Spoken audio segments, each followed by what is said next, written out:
It's actually kind of a full circle moment for me because I had a big spiritual shift and awakening in early 2015 and had quit my job and really pursued like I want to share this with other people. Like it was just a real just jumping into the world. Like I need to live my purpose. And I remember looking at podcasts and things that were of meditation. I remember finding Live and Dare podcast and listening to this and just like thinking and seeing your blog and being like, wow, I would love one day to create something that this guy's created. And this was in 2015. So this is Mm. 9 years ago. So I'd love to hear just, obviously not your whole story, but I'd love to hear the 0 to 1 to reference like Peter Thiel of, where were you a sense of like, I'm doing meditation. I find the value to what is the one where now this is my business. This is my career. I'm teaching it. I'm like, I'm making this a thing. So what is that kind of 0 to 1 for you?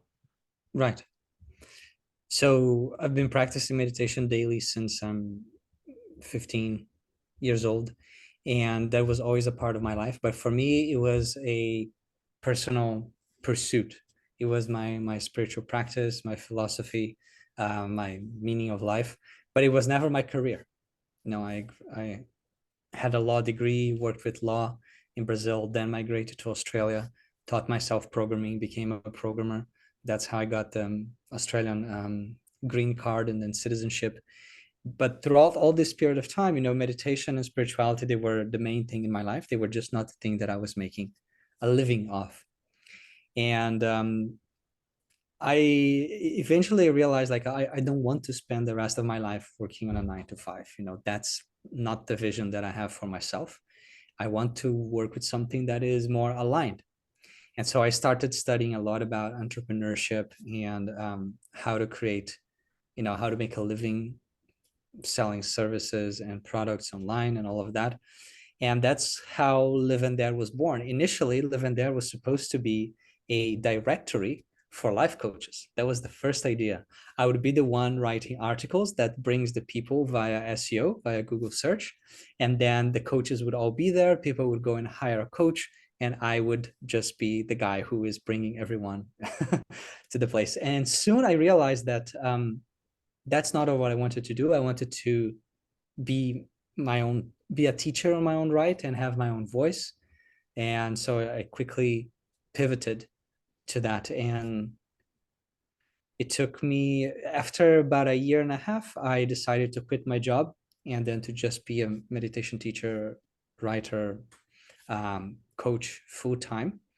And it took a little bit more time for me to be able to get to the point where I was earning the same as I was earning in a high paid programming job in Sydney. But so it wasn't a quick journey by any means, but I immediately felt that as I was combining those two areas of my life, my career and my spiritual practice, that felt different. Like my career is helping my spiritual practice, and my spiritual practice is helping my career. Before there was a very definite, um, am I now working or am I now doing spiritual practice? And then after a while, like I couldn't make a difference anymore. Like I'm reading this book. I'm reading this book because I want to write about this topic, but I'm also reading this book because it's helpful for my own journey. So it was great to see these two things finally combined. That's the beauty of this work. It's like we get to grow ourselves, but also in that we get to help others kind of grow or understand and share. So that line is blurred. And I don't know, sometimes that has its own challenges because like we're never really not working. I think when we're at a corporate job, it's like we come home and we can leave work, but it's so sometimes hard to set those boundaries. It's so fascinating that you started with thinking that this was going to be a space for life coaches. I know some people that I know and work with, they get into meditation and life coaching maybe is in the same realm, but they really want to like teach meditation or they want to focus more on the mindfulness of meditation and coaching is like a whole separate thing. And so how did early on were you attracted towards like the life coaching aspect of it? And is that from growing the blog, was that the initially like one of the core revenue streams for you early on, or were you monetizing the blog in another way? Oh, in the first year, I basically didn't monetize the blog. When I started the whole entrepreneurship, the idea was still these are two separate areas of my life, but instead of working a 9 to 5, I will create a business that would give me more freedom to then have my own practice, my own time, my own travels and retreats. So initially they were all separated. And as I was doing research for all the different types of coaches, then I saw that there was this keyword for meditation coaching, and it was really low competition. And then I felt like, huh, so maybe this is going to be a blog more around meditation coaching, whatever that means. And so that's how I got it. It was my destiny, right? It pulled me in, and then I found myself like, oh, then I can do this coaching because I see people writing about this topic, and they seem to have less experience than me and less knowledge and time in meditation than me. So they are writing this, and people are reading and liking. So I can do this. So were you paying like ads then? Did I catch that right? Like was it a low SEO and so it was like a lower cost per click on meditation coaches, or were you just like researching different like the search engine for each one? I was researching the ad prices for the clicks, not because I wanted to run them, but for me, it's an indication of how much interest there is around the topic. Yeah. That's it's I just read Noah Kagan's new book, $1 Million Weekend, and he talks about this exact strategy when you're like testing your business up front to like start to go to Google and see what are people searching, what's the trend, is this a growing and emerging market? So, obviously I think with this type of work, regardless if it's growing, sometimes if it is our soul work, we kind of just have to follow it. But like you said, for you, it's like you were meant to see this thing. It's like it all's all perfect in that way for how you are able to grow. So you then begin opening yourself up to coaching, and like how are you structuring? What does coaching look like to you back then, or has it changed to now? Yeah, well, back then I just had one page on my site called coaching, and where I am explaining the tools that I use and my way to navigate life's challenges. And then people, and I had the price there, and then people could click and we would start. Like there was not much structure or thought around it in terms of business strategy or marketing. Then, of course, over the years, as I got to know more, how do the successful coaches, how do they run their business? Then I felt like, oh, of course, that way would have never worked. I would have got a new client every 4 months, and I would never make it as a coach. But when I started learning the best practices and making shifts, at a certain point, I felt like, okay, I need to niche down, like life coaching or spiritual coaching. That's very vague. That doesn't say anything. I have to have like a specific problem that I fix. And at that time, I created 3 pages. One of them was meditation coaching, one of them was anxiety coaching, and the other was self-discipline coaching. These were things that I feel like, okay, these are topics that I am passionate about, that I can help, that I can spend time listening to problems and exploring together. And I created these 3 pages. And also the fourth page was spiritual coaching. That one was still very vague. I created these 4 pages, and there was a lot of interest in the self-discipline page. I can say that creating the self-discipline coaching page on Live and Dare was perhaps the most profitable decision of my business, just creating that page.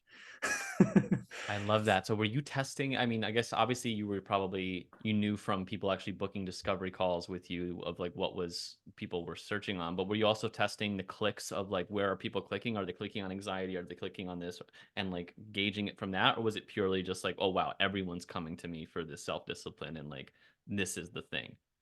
Yeah, it was mostly the discovery calls. Out of every maybe out of every 10 discovery calls, 7 of them were about self-discipline. Got it. That's a So that's when I brilliant decided to write my next book on the topic of self-discipline. it's a brilliant idea to test it just through having these different types of niche. And so I think that's something I struggle with, or like I kind of know where I want to go with it, but I don't let myself fully niche. Like I think what I've been able to do through Insight Timer is cast a wider net. And so I've been able to coach a lot of different people. And so it's hard for me to be like, well, I'm actually not for this, and I'm actually this type of coach. And I know other people listening that might have that. So I think maybe we can direct this to just have someone who wants to set up a mindfulness or meditation coaching business because it is different. And I know that, for me and for many other teachers, the one-on-one becomes a good foundation of how we make a revenue. Like it's a Hmm. solid way to actually make an income that supports your workshops or your classes Right. or your app or your other things. And so for someone Absolutely. that's like, I don't have a one-on-one kind of practice, how would you suggest someone getting started on like developing their kind of meditation coaching business? Hmm. Really start by brainstorming who is it that you serve and what problem do you help fixing, right? What is the problem that you solve and what is the person that you serve? If you just say that I do life coaching or I do meditation coaching, first it's there are 1,000 of you out there. There's no reason for them to pick you on top of anyone else. Unless they really, really like you for whatever reason, then people go with who they like. But there's no differentiation. And it's also very hard to command a high price when you are very vague in your offering. Now, if you're very specialized, right? If you are the person who um, solves, help people navigate depression through meditation. Well, that's very much more specific, right? If I have depression and I believe that meditation might be the solution, and I'm looking for coaching, how many coaches out there say that I am a coach focused on using meditation to help with depression? Very few. Many of them may include that on their page somewhere, but they don't call themselves that. That's not the focus of their work. So just because you've made this the focus of your work already puts you ahead of everyone else for that particular problem. So I would get a problem that you are passionate about, something that you can spend the next 10 years of your life reading about, talking about, and that you really want to help people in. If it's something that you have already gone through yourself in your life, even better, even better. What is the difference between niching and positioning, if there is one? Because I think you mentioned this word when we were chatting of like talking about how do we position oneself in the world, and I know that it has its own kind of business um, sector I think feels like a little different than niching, but I know I don't hear it talked about a lot, so I'm just curious like Mm, if you define those differently and what is positioning. right. I think just by choosing a niche, you're already making the biggest decision of your positioning. But I think positioning goes a step further. So, for example, me saying that I am a self-discipline coach, meaning that I will help you live your life more aligned with your values. I will help you build the routines, the structures, the habits that will help you show up as your best self and succeed with your goals and transform yourself, your behavior change in the way that you want, right? So that's self-discipline coach. So that is niching. Now, in positioning, I'm saying, well, my approach is I call it mindful self-discipline, which is an awareness-based approach to self-discipline. It's different from the military approach, which is beating yourself up, all about mental toughness, you know, uh, grind your teeth and move forward. No, this is the mindful approach. We also use willpower, but we start with awareness, and the order matters. Right. So now I'm positioning myself. I'm saying like, how am I different, even in the same niche? So if there's a David Goggins out there coaching someone, I know that he doesn't coach because he's too big, but if he's coaching someone, then like, am I the David Goggins type of guy or am I the Giovanni Dienstmann type of guy?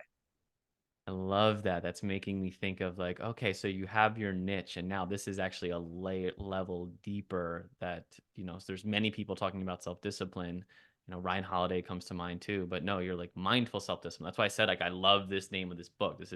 It brings two worlds together, and so it attracts the person that's attracted to mindfulness, but it also is like, oh, I need this. I need some more Mm-hmm. self-discipline. So that's really helpful. I think if I were to just speak to people listening, I think that what Giovanni did as far as niching, I think you can copy and paste this on your website and put what are the three topics of coaching that and we all do different styles of coaching. I know my coaching might be seems a little different than yours, Giovanni. Yours is like very like program based and mine's a little bit more non-program. Like we might have a goal, but it's a little bit more flowy and it's probably I wish I had a program sometimes because it seems like clearer steps.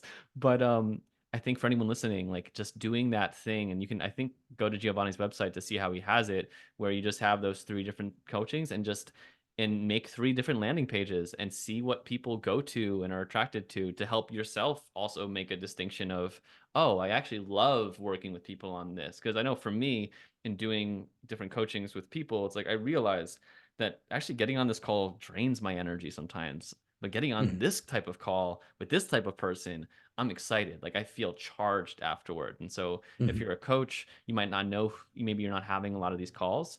But I think doing that exact thing is going to be super, super helpful to get to start getting clear. Right, right. So as far as marketing goes, right? We're kind of having different business topic discussions. Like, how does one think of marketing aligned to the spirit of meditation or mindfulness?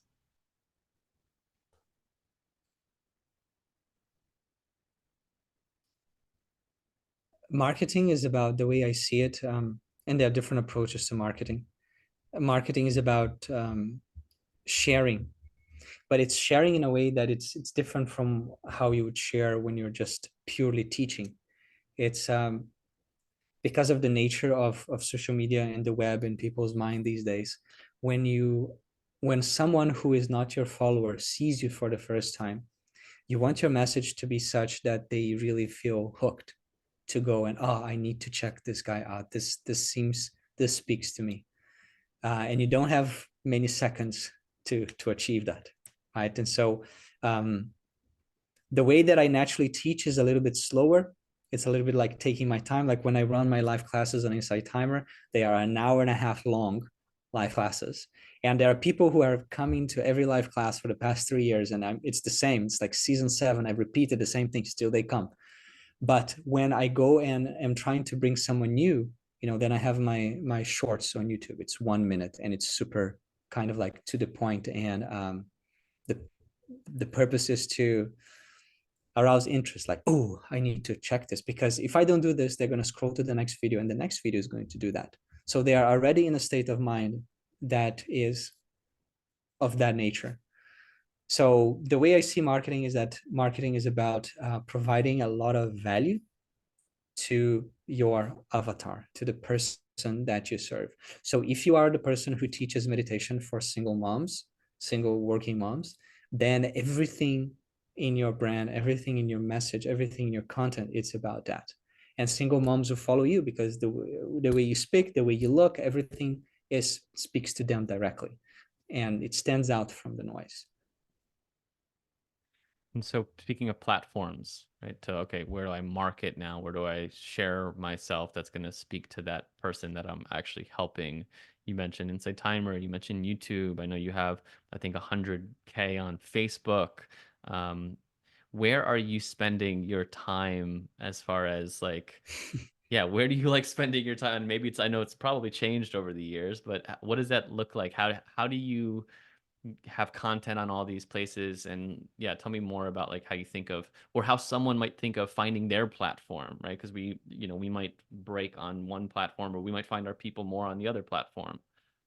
Yes, there are many different ways to succeed, right? There are many different channels, and it's better to pick one channel and master that one and just become really good in that one, than to do a little bit in all of them.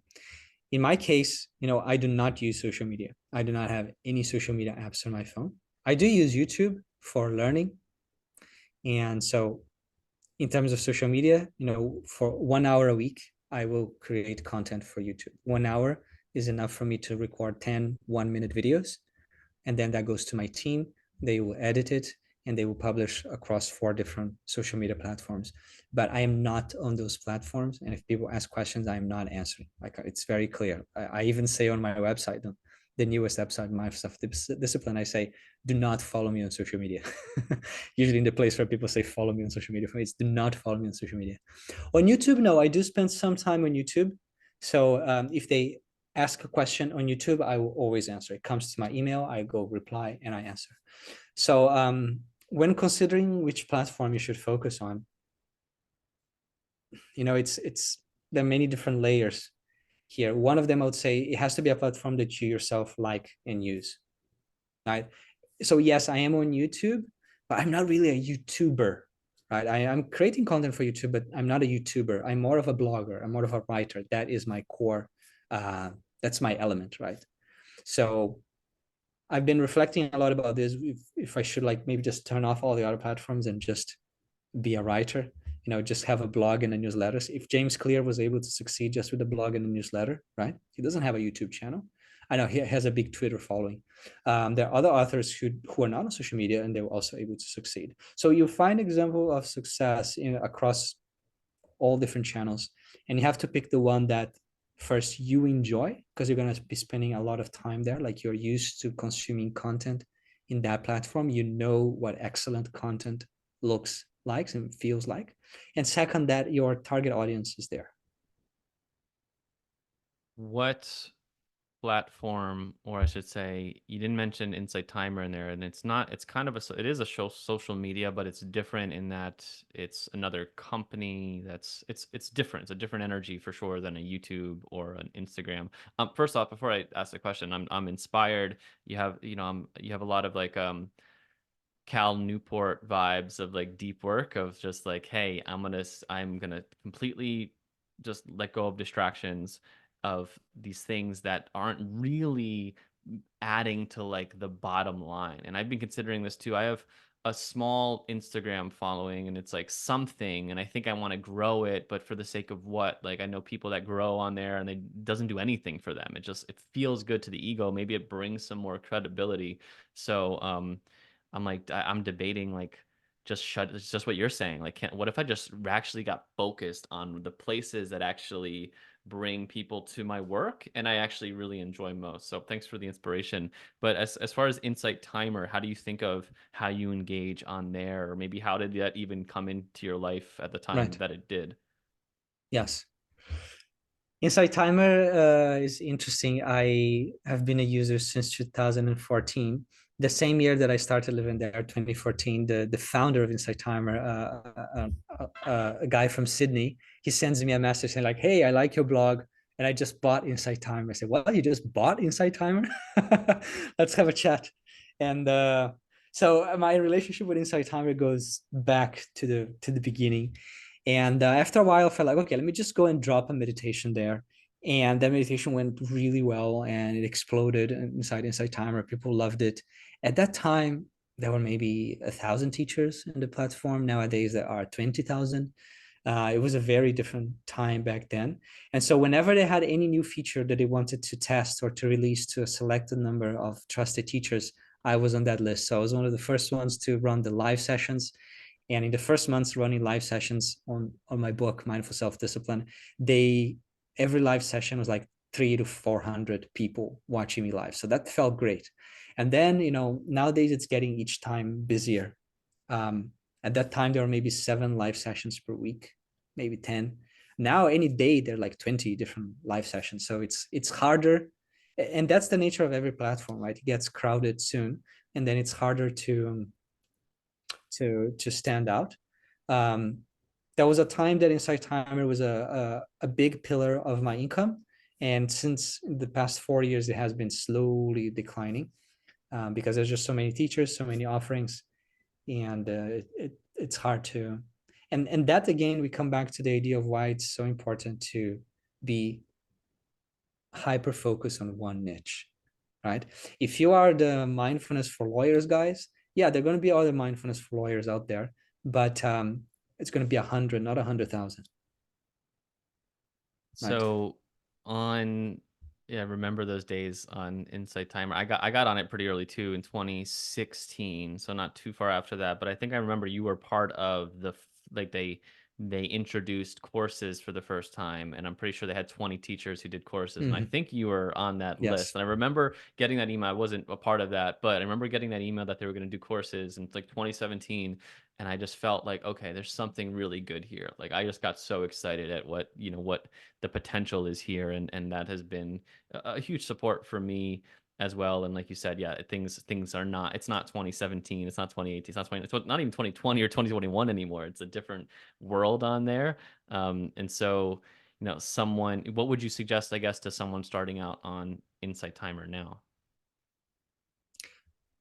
I would I would say run live classes every week. Pick a time or two and run live classes every week.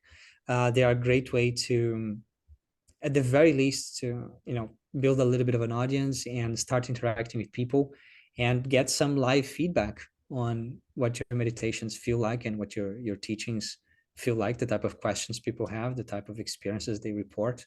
For me, that has been important. I've been running live classes twice a week there for many years now, for almost 4 years, um, and it has been good. It has been good. It's a good way to do it. Then, of course, you need a paid offering, so you need some courses or some meditations that go behind their paywall. Um, and then again, be super specific, because there are many courses out there for meditation for sleep, stress, and anxiety, right? So don't be another meditation for anxiety teacher or meditation to relax teacher, because there's so many. But if it's something like very specific, then you have a chance to stand out. So you think being really specific on Insight Timer nowadays is a little bit better than it was last, in the past? Because in the past, sometimes there's an argument to be made that actually there's so many people on Insight Timer that a broad course would do well. But I guess it depends on, like, maybe for me or you who have a little bit more of an audience already backlog, it might do better than if it was a new person doing a course on, types of meditation, right? Or how to meditate, like an intro to Right. meditation course, something like that. Intro to meditation course for lawyers, boom, just right there makes it a Yes. whole different game. Yes. So let's talk email, because email is my favorite medium. And to be honest, I'm envious of you. I would see, I think you have, you correct me if I'm wrong, like 40K email list. Yeah, um 44, around that. Yes. Yeah, great number. And so 44,000 email list. That's incredible. I think you could easily shut off every social media and do exactly what James Clear is doing, and and obviously write your books and like scale that. That sounds, I'm envious of that. That sounds like, yes, I want Giovanni's email list. But how did that come? How did that growth happen over time? Was there ever a time you ran ads to anything, or was this all purely organic type of growth from writing and blogging? So yeah, I'd love to just hear a little bit more of your story with that, because it's something that I spend a lot of time on, and it's it has bursts and here and there for me, but I don't. I'm not having. I'd like more growth. That's all I could say. Like I really, because I really love the medium. I love reading other people's newsletters. Like you said, like I love getting newsletters. I love writing newsletters. I think it's just a way to communicate, and more of a long-term play. So I'll shut up, and I'd love to hear your journey with your email list. Well, for me, everything, I would say 90% of all the people that have come my way was because of search, and typically Google search. So all organic. That was a focus of my business from the very beginning. I realized, like, first, I don't use social media. I don't like social media. I don't want people to be in social media. So I'm not going to focus on social media. I did try ads for a little bit, but it was like a half-hearted try.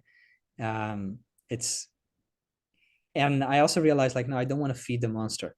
Like, I don't want to send money to Facebook for them to continue their business model. Um, and there are people who say ads is the price you pay for having a business that is unremarkable. So I believe that, and whenever I share that in some groups, people feel like, ouch, because Did you almost tell Sean everybody. Fargo that? Because I use a lot of ads. Oh, I don't know. Okay, okay, but he has a huge email list. He has 150,000, yeah. right?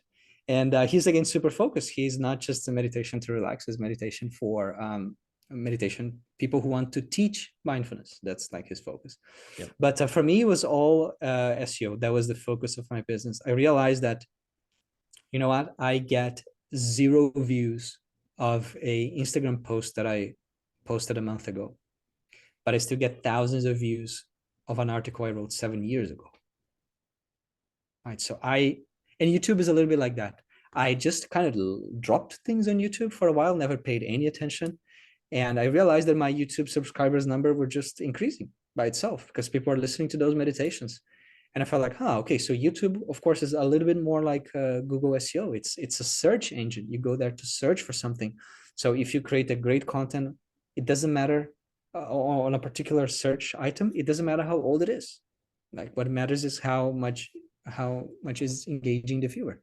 So I wanted to focus on things that are kind of set and forget, that I do once, and I don't need to be in that content. I call it the content rat wheel of death. Like that if you stop, your business stops, because that's how people are coming. So obviously the strategy that makes most sense is to focus on SEO, bring people to your website, deliver a lot of value, promise even more value if they join your list to download the PDF summary of the article they just read or whatever it is, and then give them value every week on your email list. And so that has been the core strategy. You think still at this point, focusing on SEO is a strategy? Like I know 7 or 8 years ago, blogs were, a lot of things have changed in 7 or 8 years online. Like, is SEO still a strategy? And how would someone think about employing SEO and optimizing for their SEO on their website? So SEO was the main strategy for me until 2019. So the first 5 years of my business. And then it's kind of like I couldn't move the needle anymore. Google had some change in algorithms and they were prioritizing big brands on top of um, anyone else, right? So initially I was ranking number one on important search terms such as benefits of meditation, types of meditation, uh, how to meditate, and all of that. And then since 2019, I went down to the bottom of the first page. And Headspace with articles on the same search term, or Deepak Chopra with articles on the same search term, but much inferior articles with less information, they were ranking ahead of me because they are a brand. And we know that that's what happened in July 2019. That's one of the changes that happened in the algorithm at that time.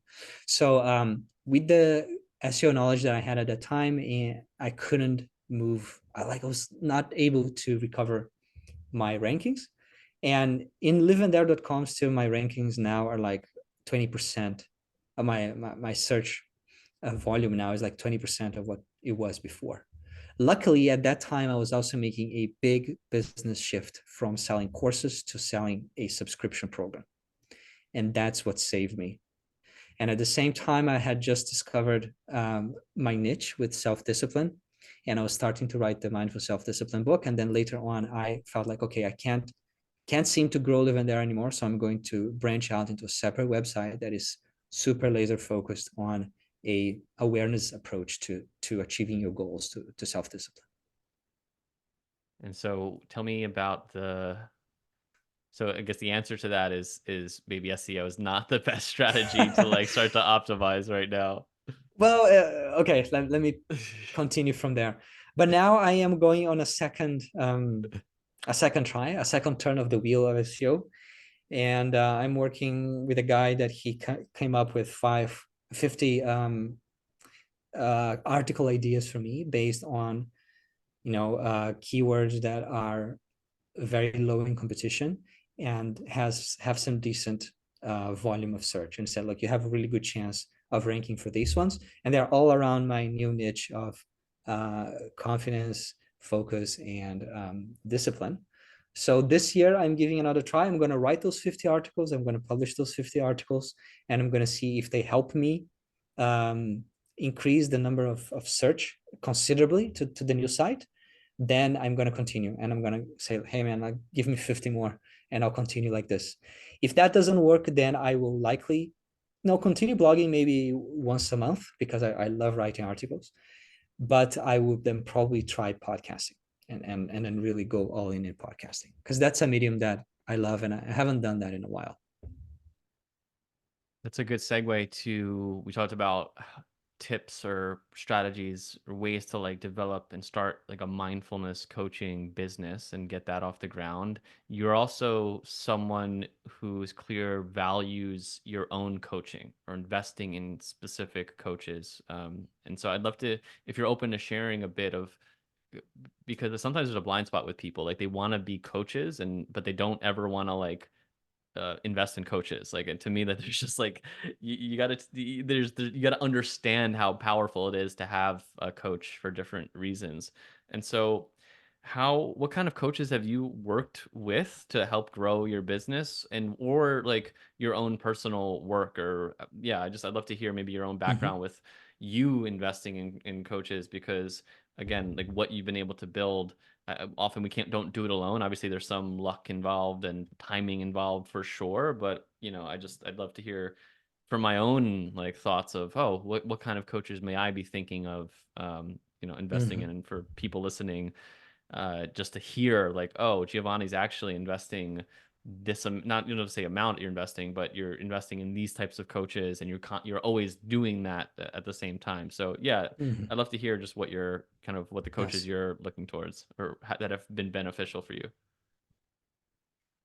And I agree. If you want to be a coach, you have to have been coached at least once by a good coach, so you feel what it's like to be on the other side of that relationship. Um, I invested a lot of money in courses, in consulting, and also in coaching around my business.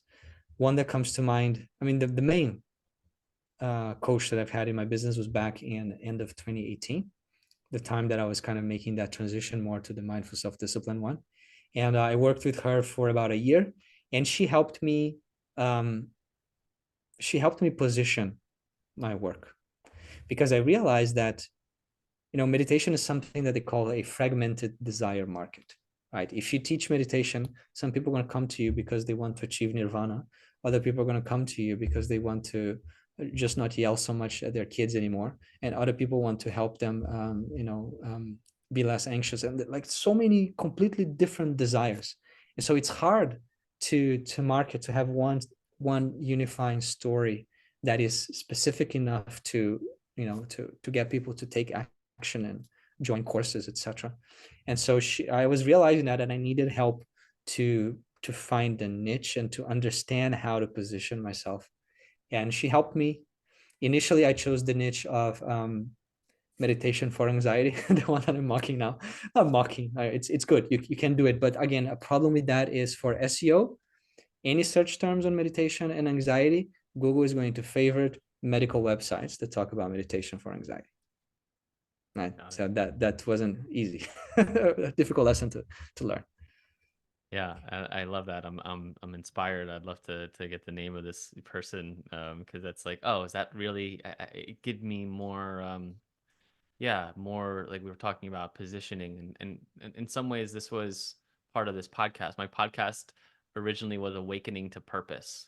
And I was like, this is so broad, and I didn't even know who I was talking to. I didn't know like what was going on. And then, in being part of a meditation teacher training and being like a co-teacher in it, and I realized I was like, man, I love being around these type of people and helping these type of people. And then like the idea for the podcast shift changed. And so I'm like leaning in this direction, and I'm almost afraid to like position myself as this thing, even though it's probably the most lucrative thing I could position myself, because people helping people make money is always going to make money, right? There's always a market for that if you can Yeah. do it right.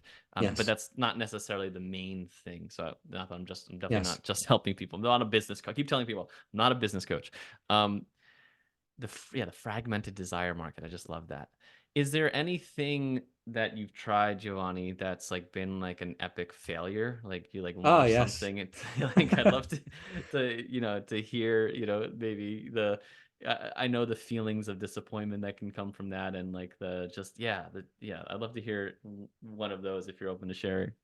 Yeah. Well, I'll tell you that 9 out of every 10 things I've tried in my business failed.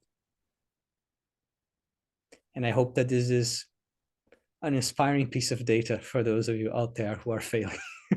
Fail faster, right? That's like was the early Facebook model. I don't know, something like that. That was an entrepreneurship model. Anyway, go ahead. But that one thing that succeeds out of every 10, then that becomes a little brick. And then you try 10 more, and then you have a second brick. And little by little, you layer things. Now, maybe it was my bad karma. Maybe it was my way of thinking that I'm not really a marketer at heart, although I had to partially become that. But you might have success quicker than that. But if 9 things out of 10 that you're trying is failing, that doesn't mean that it's not going to work. Right? It could be that it's part of the process. The good thing with me is that I forget my disappointment very quickly. So like I can't, not even comes to mind now, but many times like, oh, I'm going to put this page out there. I'm going to try this funnel strategy, or I'm going to launch this course and it's going to have this type of numbers. And then it doesn't. And then like, oh, well, on to the next course.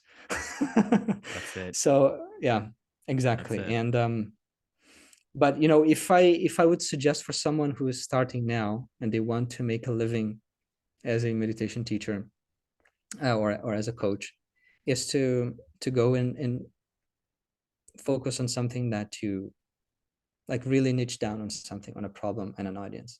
It could be that you're going to be the mindfulness for ADHD, or a mindfulness for poker players, or meditation skills for public speakers, like whatever it is that is not what everyone else is doing. Then you are working on a very small niche too. You're going to have very few competitors. And then if you go one step further and position yourself in that niche, or maybe um, go even like, oh, it's not only for ADHD, it's for I don't know, adolescents with ADHD. Then it's like, okay, then you're really a handful, or maybe the only one. But I would not recommend adolescents, teenagers as an niche, because they typically don't have money to spend. Or their parents might though. All So right, you're right, marketing, I guess, to parents. I know someone right. is a child psychologist or something, and he does pretty well, like marketing to parents, because parents will happily pay whatever money that to help their kids. Right? There's like no amount that's too small for their kids. But yeah, you got to dial. It's that's a tough one. You got to dial in your marketing on that. You Someone talked once about contacted me. Oh wow, you offer self-discipline coaching. Can you coach my 16-year-old daughter on self-discipline? She really needs it. Then I asked, does she want to be coached? No, no, I can't help you. I've gotten that You before. want her Like, to be can you help disciplined. my She doesn't. kids? I was like, yeah, like they need to want help. Like this is you Right. can't force that for sure. So your book, Mindful Self-Discipline, like you talked about, you used the metaphor of laying bricks. I think that's always a helpful visual to think about, just, showing up each day, trying one thing out, even if it's not working out, like you're learning, you're paving your way, just one brick at a time. It doesn't have to be a lot. So I guess in using more of what you are like expertise in this mindful self-discipline, framing it to meditation wellness coaches, I guess how does some things from your book can help them in maybe developing more structure or discipline? I think that is something a lot of people struggle with, their own accountability, like to actually do the thing. Like they know what they need to do, or they know they need to start, they want to start, but they're just paralyzed by fear or doubt or uncertainty. So yeah, is there anything from, I guess, your book that can be helpful in this domain? Yeah, absolutely. These two topics that I talk about in this new phase of my career, which is discipline and confidence, they are things that everyone needs to make any change in your life. You need to believe in yourself, and you need to take action consistently, action that is in harmony with your values. Otherwise, it's not going to happen. But the way that most books and videos out there cover these two topics is in a way that people who are more conscious, people who are more in the mindfulness, meditation, spirituality space, they're like, this is um, he's talking about confidence, but it feels more like arrogance and pretentiousness and ego for me. So I'm not like, I feel I need it, but not in that way. Or oh, these guys are talking about discipline, but it's all about whipping yourself, and that like that's actually not what I need also. So I noticed that there's these two extremely important qualities or virtues. Many people out there in the mindfulness space, meditation space, they need more of it, but they can't connect with the message out there around these things. And so that's what I that's the way I taught these things differently. That self-discipline is not self-punishment, it's self-respect. That you respect your commitments to yourself, that you prioritize your priorities in life. And does that involve sometimes doing things that you don't feel like doing? Yes. It's not about always being in the moment. In the moment, I don't feel like working in this moment. Well, but if in every moment you don't feel like working, can you expect to get any results in your business? So So that's the different approach, but it's still done in a way that is mindful. It's not that you should work because whatever. It's like, no, I actually I may not feel like doing this work now, but this is aligned with the vision that I have for myself. This is aligned with my aspirations, and so I can choose to do what's easy now, or I can choose to do what's more meaningful, and that will involve some level of self mastery, that I can have some level of mastery over my emotions, my thoughts, my impulses. And so I'm using the lessons that comes from the spiritual traditions to teach these concepts. And for some reason they got lost in the 20th century. They got lost in the past. Anyone who is following Buddhism or yoga, etc., they know, self-discipline is the foundation. Not even mentioned in the books, it's assumed. Like, if you are in this path, of course, you're going to have extreme discipline. But I don't know, since the hippies or the way that meditation got taught in the West, we have a different feeling that spirituality is just about flowing with whatever you feel in the moment. And and so some of these virtues got lost, and I'm trying to recover them based on the original teachings. Saying like, hey, if you go and live in the monastery for a while, you'll see that those guys are pretty disciplined, and that's part of the teaching, and that's also going to help you achieve both your spiritual goals and also your goals in the material life. They're the most self-disciplined, and almost there's like a paradox in like having that discipline, having that structure. You can almost just surrender to it. Like you don't have to like argue with your mind that am I going to do this? It's like, no, every morning I wake up at 4 a.m. and we sit for Right. 45 minutes. Now there's the counter argument that it's a very it's very masculine, right? This whole thing is created like in a very masculine way by often men monks that like we like that structure, and there's not a softness or a flowiness in the feminine in those spaces. But I for myself would more, yeah, Mm. obviously more leaning into the masculine. I do appreciate that structure. And yeah, so you, speaking of structure and days, I have, when I hear someone who's built their own business, used to be a programmer, like there's a part of me that deflates of like, oh, that's why they're like crushing it. Like, because they can like do things, or they have like a mind that they're like able to do stuff for like longer, or able to just do the online stuff in a way that like I just don't have the tech capacity to. And so I guess I don't know if that's true. Like if your programming skills, I can't imagine it not being true, how that it's helpful in building an online business.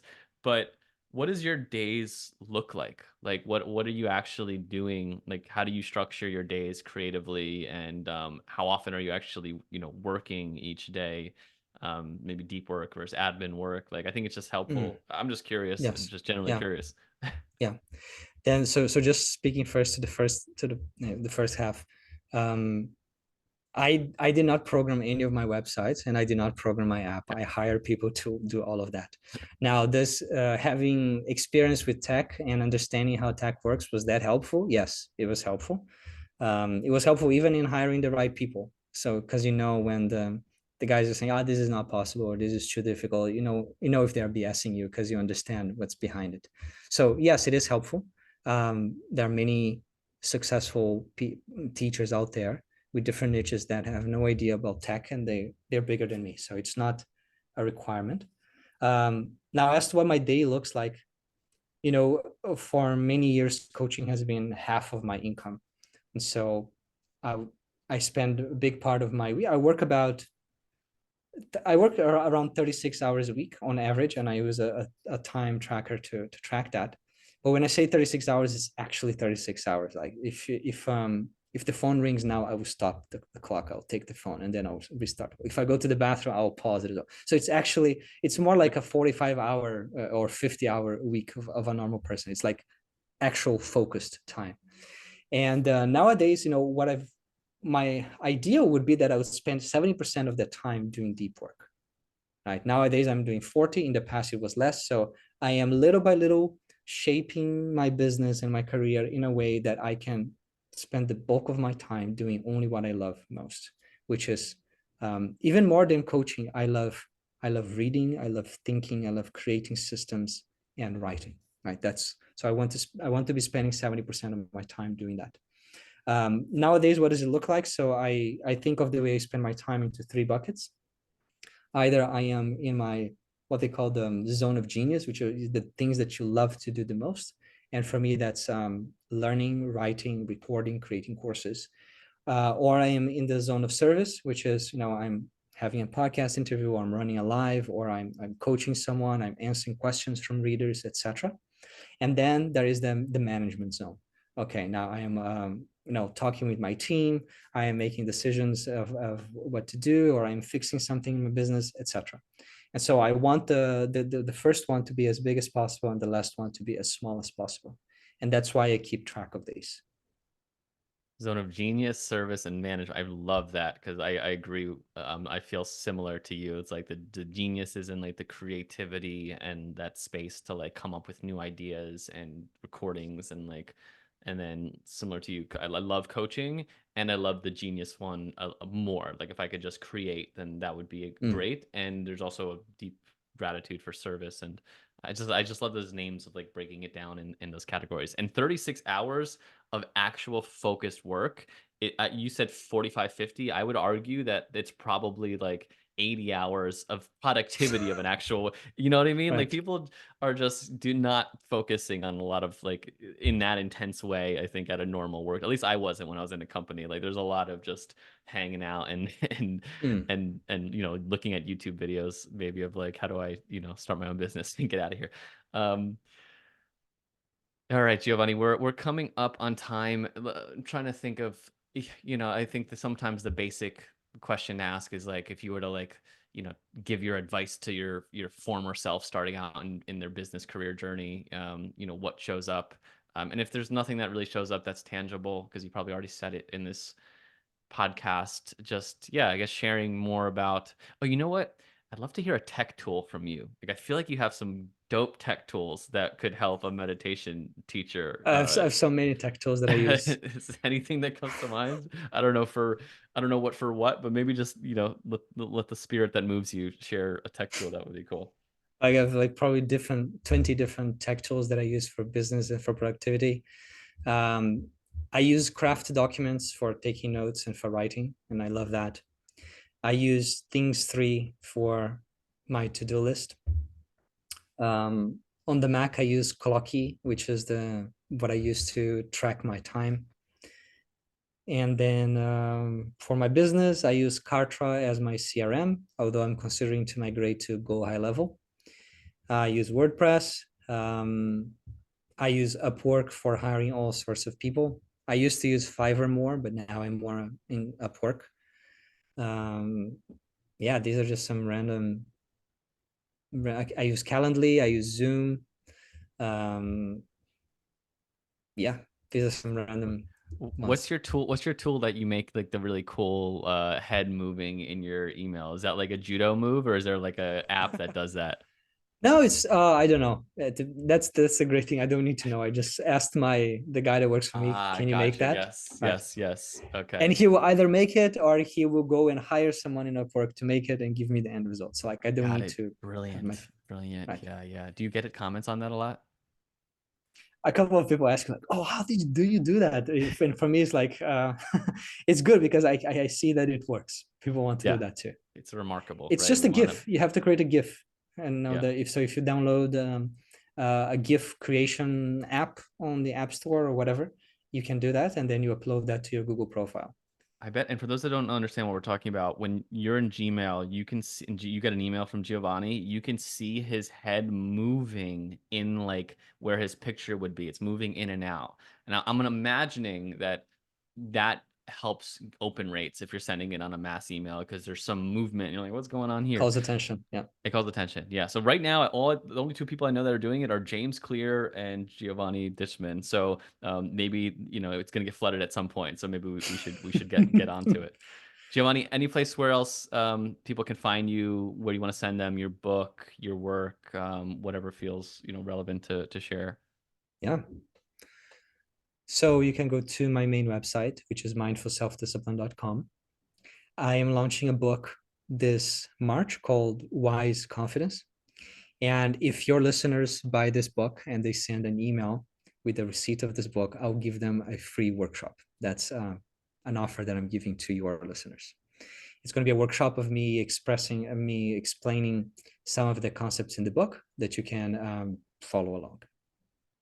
Incredible. That sounds super valuable, Giovanni. Thank you so much for your time. Thank you for your energy and what you're putting out and how you're doing it. Super inspiring. And I learned a ton listening to you. So I'm sure a lot of people learned a lot listening. So thanks for taking the time to join. Thank you, Lou.